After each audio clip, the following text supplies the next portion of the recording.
ಪುಟಿ ಪುಟಿ ಯಾಕಮ್ಮ ಯಾಕಳೋದು ಏನಾಯ್ತು ಮಲ್ಕೋಬೇಕಮ್ಮ ಚಾಣ ಮರಿ ಅಲ್ವಾ ಹಸುವಾಗ್ತಾ ಇದೆಯಾ ಒಂದು ನಿಮಿಷ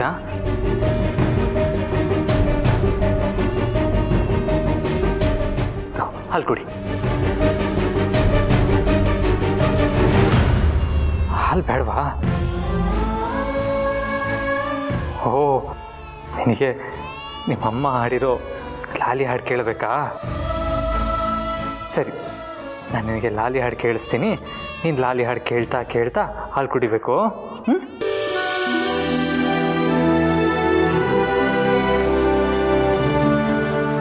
ಇವಾಗ ಲಾಲಿ ಹಾಡು ಹಾಕ್ತೀನಿ ಹಾಡು ಕೇಳ್ತಾ ಹಾಗೆ ಹಾಲು ಕುಡಿಬೇಕು ಸರಿನಾ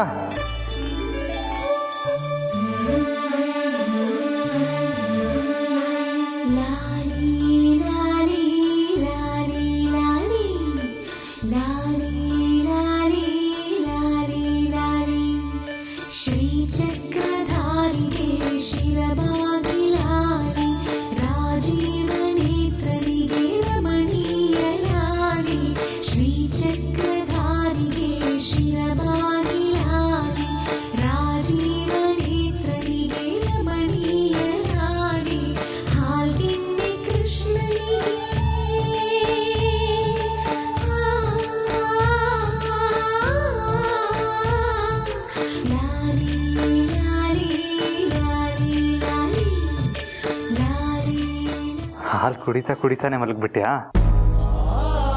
ಚಾಣ ಮರಿ ಅಂತೂ ಮೊದಲೇ ಪ್ಲ್ಯಾನ್ ಮಾಡಿ ಪಾರು ಹತ್ರ ಜೋಳದ ಹಾಡನ್ನ ರೆಕಾರ್ಡ್ ಮಾಡ್ಕೊಂಡಿದ್ದು ಒಳ್ಳೆಯದೇ ಆಯಿತು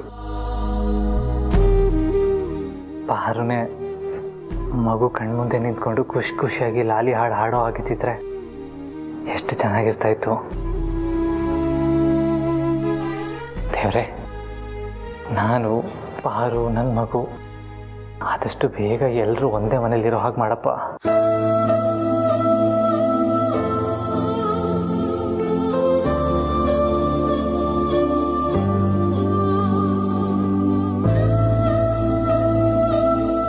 ಹುಟ್ಟಿ ಏನೋ ನಿದ್ದೆ ಹೋದ್ಲು ಆದರೆ ಹಾಲು ಖಾಲಿ ಆಗೋಯ್ತಲ್ಲ ಬೆಳಗ್ಗೆ ಹಾಲು ಬೇಕಾದ್ರೆ ಏನು ಮಾಡೋದು ಮೊದಲೇ ಊರಾಚೆ ಇರೋ ದೇವಸ್ಥಾನ ಇದು ಹತ್ರದಲ್ಲಿ ಎಲ್ಲೂ ಹಾಲು ಸಿಗಲ್ಲ ಅಂತ ಅನಿಸುತ್ತೆ ಬೆಳಿಗ್ಗೆ ಸಾರ್ತಿ ಬರೋಕ್ಕಿಂತ ಮುಂಚೆ ಅವ್ರಿಗೆ ಬೇಗ ಕಾಲ್ ಮಾಡಿ ಹೇಳಬೇಕು ಬೆಳಿಗ್ಗೆ ಮರಿದೆ ಬರುವಾಗ ನಾಟಿ ಹಸುವಿನ ಹಾಲನ್ನ ತೊಗೊಂಬನ್ನಿ ಅಂತ ಸಾರ್ತಿಗೆ ಹೇಳಬೇಕು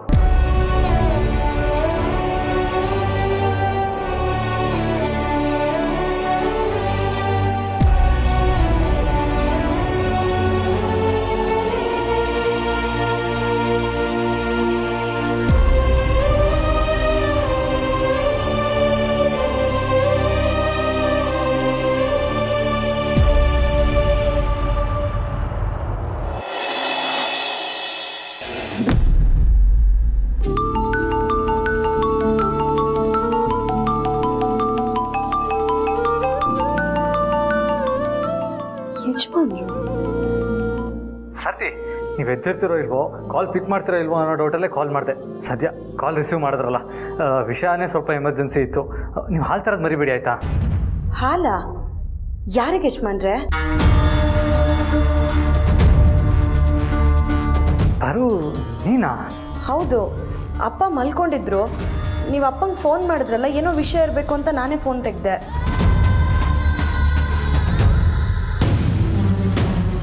ಅಲ್ಲ ಅಪ್ಪ ಮರಿದೆ ಹಾಲನ್ನ ಯಾರಿಗೋಸ್ಕರ ತೊಗೊಂಬರ್ಬೇಕು ದೊಡ್ಡ ಬಂದ್ರೆ ನನಗೆ ಅರ್ಥ ಆಯಿತು ಅದೇ ನಮ್ಮ ಪಾರು ವೀಕ್ ಆಗಿದ್ದಾಳೆ ಅವಳಿಗೆ ಹಾಲು ಹಣ್ಣು ಕೊಡಬೇಕು ಅಂತ ಡಾಕ್ಟ್ರ್ ಹೇಳಿದ್ದಾರೆ ಅದಕ್ಕೆ ಮರಿದಂಗೆ ಹಾಲು ತೊಗೊಂಬನ್ನಿ ಅಂತ ತಾನೇ ನೀವು ಹೇಳ್ತಿರೋದು ಗೊತ್ತಾಯ್ತು ನಾಟಿ ಹಸು ಹಾಲಲ್ವಾ ತೊಗೊಂಬರ್ತೀನಿ ಹಾಂ ಹಾಂ ಹೌದು ಸಾರ್ತಿ ನಿಮ್ಮಿಬ್ರಿಗೂ 3 ಹೊತ್ತು ನಂದೇ ಚಿಂತೆ ಅಲ್ವಾ ಹಾಲು ಹಣ್ಣು ಇಲ್ಲ ಅಂದರೂ ನಾನು ಬದುಕ್ತೀನಪ್ಪ ಆದರೆ ನಮ್ಮ ಮನೆ ಮಗು ಅದಕ್ಕೆ ಹಸುವಾದಾಗ ಹಾಲು ಸಿಗ್ತಾ ಇದೆಯೋ ಇಲ್ವೋ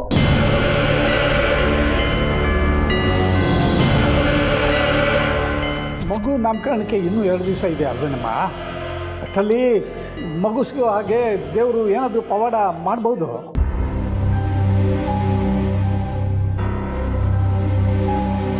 ಅಷ್ಟಾದರೆ ಸಾಕಪ್ಪ ಅಪ್ಪ ಫೋನ್ ಕೊಡು. ದೊಡ್ಡದು ಮಾಡ್ರೆ ಪಾರ್ವತಿ ಮಾತಾಡ್ತಾಳೆ. ಯಜಮಾನ್ರೆ, ಮಗುನ ಹುಡ್ಕೋದ್ರ ಜೊತೆಗೆ ನಿಮ್ಮ ಆರೋಗ್ಯದ ಕಡೆನೂ ಗಮನ ಇರಲಿ. ಸರಿ ಪಾರು.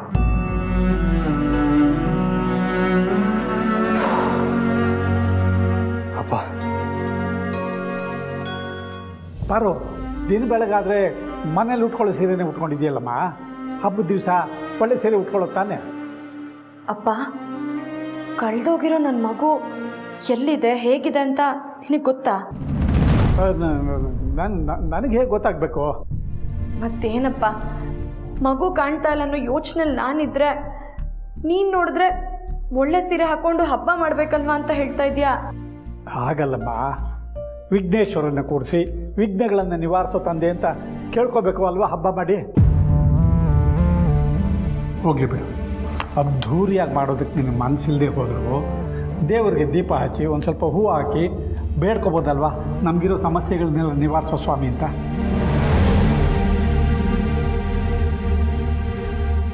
ಸರಿ, ನಾನು ಸ್ನಾನ ಮಾಡ್ಕೊಂಡು ಬಂದ್ಬಿಡ್ತೀನಿ, ನೀನು ಎಲ್ಲ ಸಿದ್ಧತೆ ಮಾಡ್ಕೊ, ಆಯಿತಾ?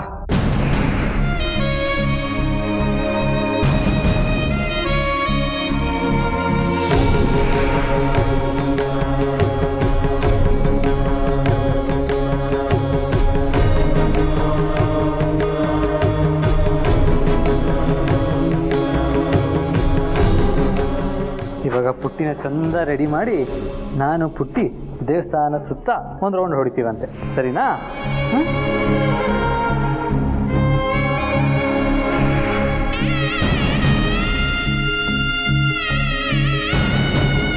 ಪುಟ್ಟಿ, ಅಪ್ಪನ ಜೊತೆ ದೇವಸ್ಥಾನ ಸುತ್ತ ಒಂದು ರೌಂಡ್ ಹೊಡಿಯೋಕೆ ರೆಡಿನಾ?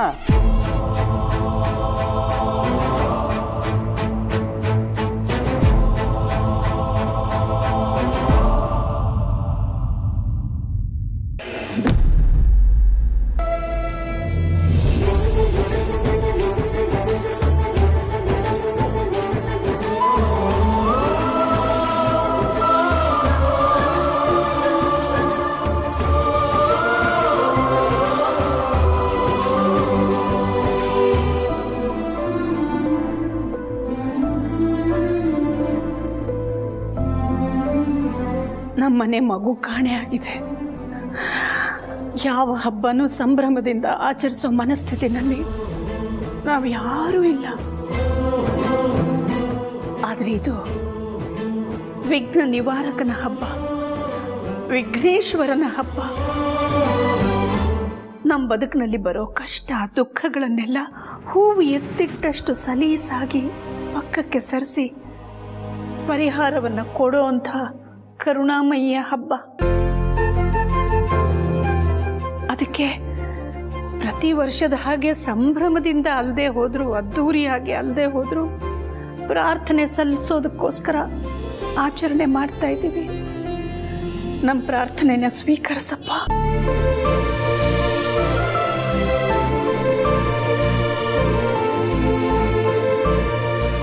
ಕಾಣೆಯಾಗಿರೋ ನಮ್ಮ ಮನೆ ಮಗು ಆದಷ್ಟು ಬೇಗ ಸಿಗೋ ಹಾಗೆ ಮಾಡಪ್ಪ. ಇವತ್ತು ಗುರುಗಳನ್ನ ಭೇಟಿ ಮಾಡಕ್ಕೆ ಹೋಗ್ತಾ ಇದ್ದೀನಿ. ಅವ್ರ ಮೂಲಕನಾದರೂ ಕಾಣೆಯಾಗಿರೋ ಮಗು ಬಗ್ಗೆ ಒಂದು ಸೂಚನೆ ಆದರೂ ಸಿಗೋ ಹಾಗೆ ಮಾಡಪ್ಪ.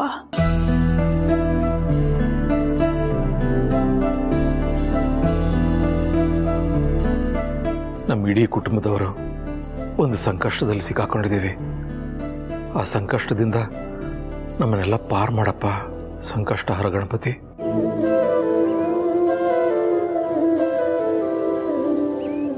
ಅಪ್ಪ ದೇವ್ರೆ, ನನ್ನ ಮಗಳು ಕಳೆದೋದಾಗಿಂದ ಜನನಿನ್ನ ನೋಡೋಕ್ಕಾಗ್ತಿಲ್ಲ. ಅವಳ ಆರೋಗ್ಯ ಹದಗೆಡ್ತಾನೆ ಇದೆ. ಆದಷ್ಟು ಬೇಗ ಮಗು ಅವಳು ಮೊಡ್ಲಿಕ್ಕೆ ಸೇರೋ ಥರ ಮಾಡಪ್ಪ.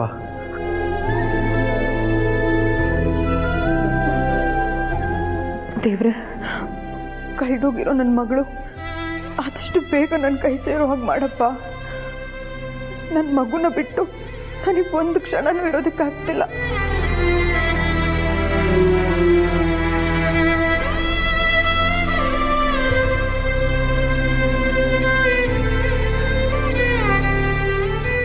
ಅಖಿಲ, ಮಂಗಳಾರತಿ ಮಾಡು.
ಗಣೇಶ, ಇವರೆಲ್ಲರೂ ಏನು ಬೇಡ್ಕೊಂಡಿದ್ದಾರೆ ಅಂತ ನನಗೆ ಚೆನ್ನಾಗಿ ಗೊತ್ತು.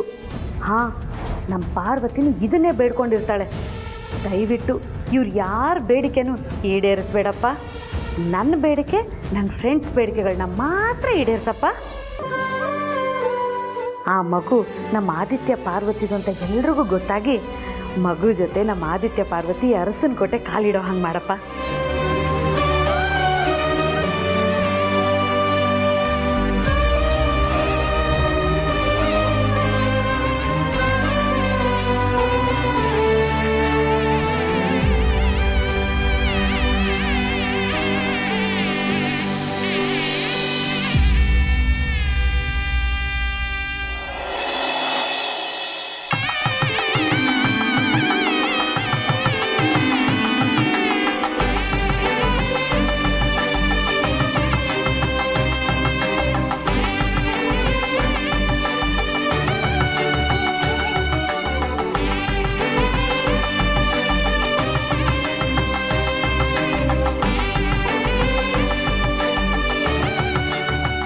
ತಂದೆ ಗಣೇಶ,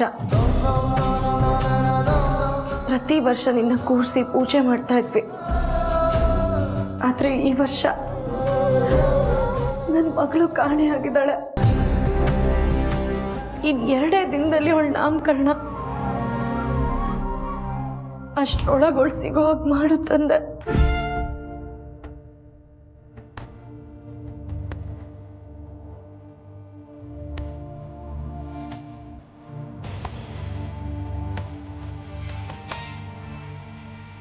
ಅಪ್ಪ ಗಣೇಶ, ಆ ಮಗು ನಮ್ಮ ಪಾರ್ವತಿ ಮಗು ಅಂತಲೇ ಎಲ್ರಿಗೂ ಗೊತ್ತಾಗಿ ತಂದೆ ತಾಯಿ ಮಗಳಲ್ಲೇ ನಾಮಕರಣ ಆಗುವಾಗ ಮಾಡಪ್ಪ.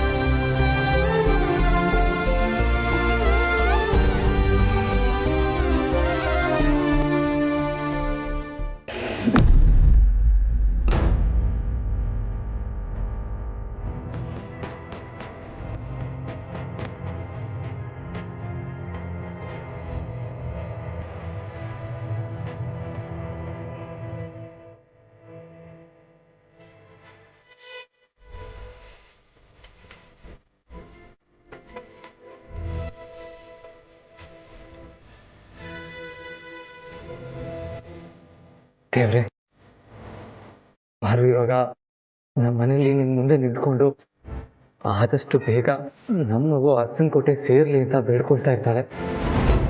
ಅವಳ ಬೇಡಿಕೆಗೆ ದಯವಿಟ್ಟು ತಥಾಸ್ತು ಅನ್ಬೇಡ. ಪಾರು ಕೇಳಿದೀನಿ ಎಲ್ಲ ಕೊಡು, ಆದರೆ ಅವಳು ಇವಾಗ ಕೇಳ್ತಿರೋ ಆ 1 ವಾರನ ಮಾತ್ರ ಕೊಡ್ಬೇಡ. ನನ್ನ ಮಗು ನನಗೆ ಬೇಕು. ಪಾರು ನಮ್ಮ ಮಗುನ ನಮ್ಮದೇ ಅಂತ ಒಪ್ಕೊಳ್ಳೋವರೆಗೂ ಅರಸನ ಕೋಟೆ ಬೇರೆ ಯಾರ ಕಣ್ಗೂ ನಮ್ಮ ಮಗು ಬೀಳ್ದಾರ ಥರ ನೋಡ್ಕೊಳಪ್ಪ.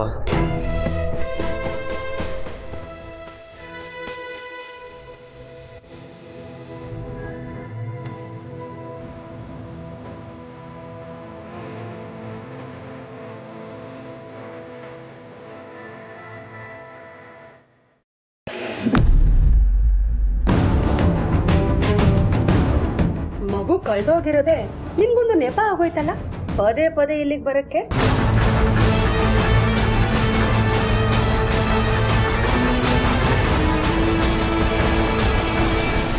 ಯಾಕಮ್ಮ ಪಾರ್ವತಿ ಇಲ್ಲೇ ನಿಂತ್ಕೊಂಡ್ಬಿಟ್ಟೆ?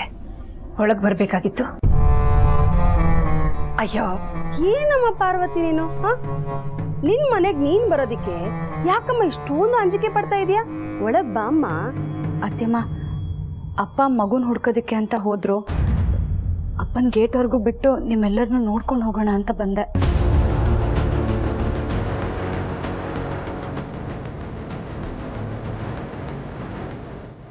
ಯಜಮಾನ್ರ ಜನನಿಗೆ ಮಾತು ಕೊಟ್ಟಿದ್ದಾರೆ, ನಾಮಕರಣದಷ್ಟರಲ್ಲಿ ಮಗು ನಿನ್ನ ಮಡ್ಲಲ್ಲಿರುತ್ತೆ ಅಂತ. ಆದರೆ ಆ ಮಾತನ್ನ ಭಾವ ಉಳಿಸ್ಕೊಳ್ಳಲ್ಲ ಅಂತೀರಕ್ಕ? ಅಯ್ಯೋ ಇಲ್ಲ ಇಲ್ಲ, ಯಜಮಾನ್ರು ಕೊಟ್ಟ ಮಾತನ್ನ ಖಂಡಿತ ಉಳಿಸ್ಕೋತಾರೆ. ಆದರೂ ದೈವಾನುಗ್ರಹ ಇದೆಯಾ ಅಂತ.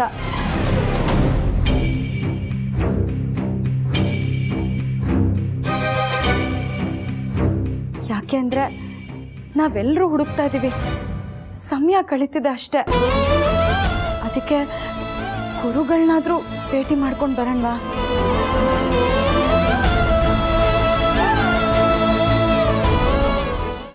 ಗುರುಗಳು ದಿವ್ಯ ದೃಷ್ಟಿ ಇರೋರು. ನಮ್ಮ ಮಗು ಎಲ್ಲಿರುತ್ತೆ ಅಂತ ಅವ್ರಿಗೆ ಗೊತ್ತಾಗುತ್ತಲ್ವಾ ಅತ್ಯಮ್ಮ? ಒಂದ್ಸಲ ಫೋನ್ ಮಾಡಿ ಅವ್ರನ್ನ ಭೇಟಿಯಾಗೋದಕ್ಕೆ ಬರ್ಬೋದಾ ಅಂತ ಕೇಳಿ ನೋಡಿ. ಪಾರ್ವತಿ, ನಿನ್ನ ಅಖಿಲ ಗುಣದಲ್ಲಿ, ಯೋಚನೆಗಳಲ್ಲಿ ಎಷ್ಟೊಂದು ಹೋಲಿಕೆ ಇದೆ. ನಿನ್ನೆ ರಾತ್ರಿ ನನ್ನ ಮನೆಗೆ ಬಂದು ಹೋದ್ಮೇಲೆ ಅಖಿಲ ಇದನ್ನೇ ಯೋಚನೆ ಮಾಡ್ತಾ ಇದ್ಲು. ಬೆಳಗಾಗ್ತಿದ್ದ ಹಾಗೆ ಗುರುಗಳಿಗೆ ಫೋನ್ ಮಾಡಿದ್ಲು. ಆದರೆ ಅವ್ರ ಶಿಷ್ಯರು ಸಿಕ್ಕಿದ್ರು. ಗುರುಗಳು ಧ್ಯಾನಮಗ್ನರಾಗಿದ್ದಾರೆ, ಅವ್ರಿಗೆ ಎದ್ದು ಕೂಡಲೇ ಫೋನ್ ಮಾಡ್ತೀವಿ ಅಂದರು. ಅವ್ರ ಫೋನ್ಗೋಸ್ಕರನೇ ಕಾಯ್ತಾ ಇದ್ದೀವಿ. ಹೌದಾ ಅತ್ಯಮ್ಮ? ಹೌದಮ್ಮ.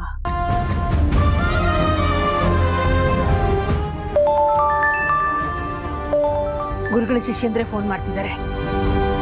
ಹಲೋ, ನಮಸ್ಕಾರ. ಹಾಂ, ಆಯಿತು ಆಯಿತು. ಗುರುಗಳು ಇವತ್ತು ಊರಾಚೆ ಇರೋ ಶಿವನ್ ದೇವಸ್ಥಾನಕ್ಕೆ ಹೋಗ್ತಿದಾರಂತೆ. ನಾವು ಅಲ್ಲೇ ಹೋಗ್ಬೇಕಂತೆ.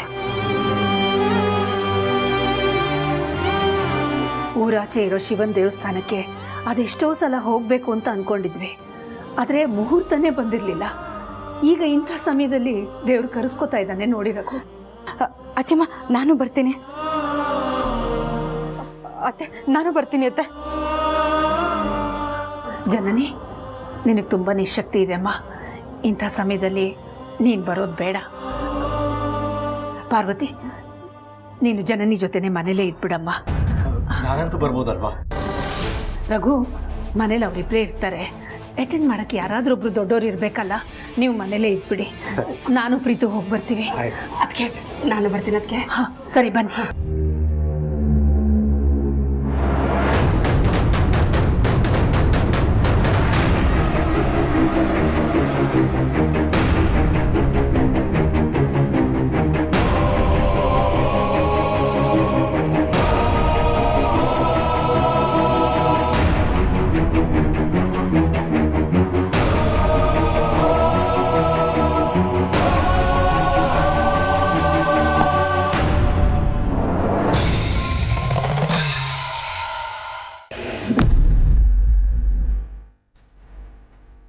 ಅಯ್ಯೋ, ಪಕ್ಷಿ ಮೈ ಬೆಚ್ಚಿದೆಯಲ್ಲ, ಹಾಕಿ ಬೇರೆ ಇನ್ನೂ ಬಂದಿಲ್ಲ. ಆತ ಬರ್ತಾರೆ, ಆಯ್ತಾ? ಆಮೇಲೆ ನಾವು ಡಾಕ್ಟರ್ ಹತ್ರ ಹೋಗೋಣ.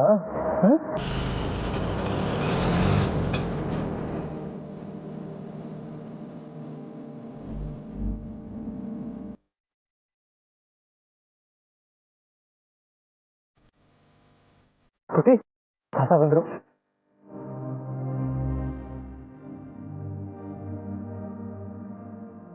ಸತಿ, ಮಗು ಮೈಯೆಲ್ಲ ಬೆಚ್ಚಗಿದೆ.